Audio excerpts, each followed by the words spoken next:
So about blindness,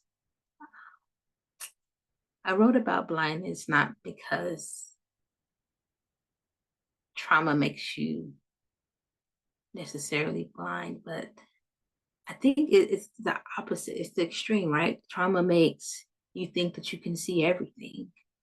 Um, you become, at least I became so hypervigilant. I became so aware of my surroundings and reading a room and trying to understand people's intentions and even believing that there were things about myself that others couldn't see, that I convinced myself that I understood things that I didn't understand. I convinced myself that I had this sense of truth that maybe others didn't have. And you can carry that for so long until you meet a God who says, but I know the truth, but I am the truth.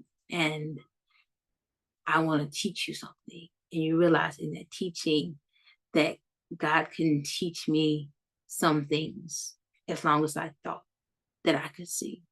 God couldn't teach me some truth as long as I thought that I knew what was good, that I knew what was bad, that I knew that what I was entitled to or wasn't entitled to.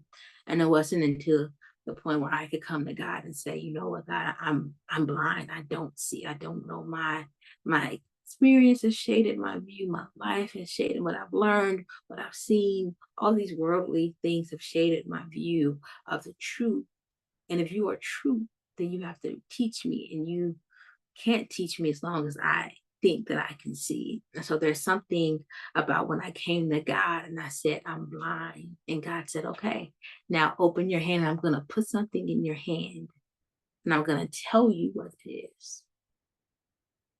And you're going to have to trust it. And so he put something in my hand. And it's like, this person that I put in your hand, I love them, that they're valuable, and you are mistreating them.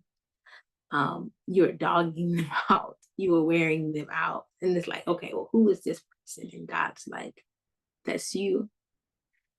And then he put some of my habits and some of my lifestyles and some of my ways and all these things that I've used as coping mechanisms to deal with feelings of anger or forgiveness, or just to numb feelings that I didn't want to feel. And God put those things in my hand. And it's like, I know what you think they are, but they're sin.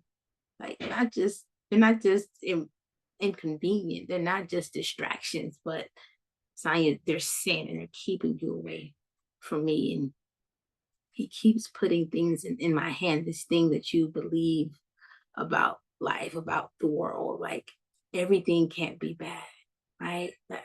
That's a lie.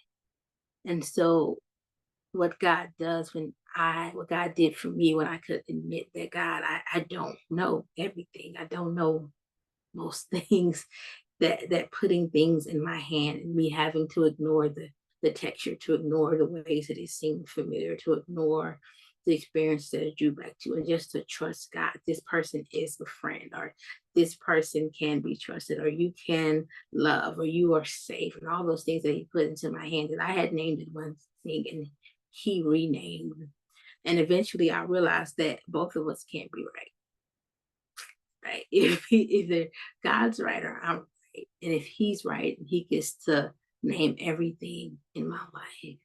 And as I begin to admit that blindness and let him rename it, I got a better vision. I got a clearer vision. And so the beauty of being blind, of coming to God and admitting that you can see, is that God has this way of giving you a new sight, of giving you a way, of giving me a way to see the world that I've never seen it before, that I didn't have the sight to see it. I didn't have the development to see it. And so I am thankful for spiritual sight. Um, and every day, there are times when I have to remember, like, okay, God, I'm about to label this as good or bad. I'm about to label this as God or not God. But before I do, you label it for me.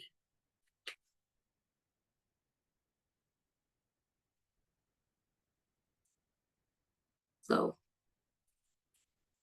yeah, That's why I wrote about blindness, that God will help us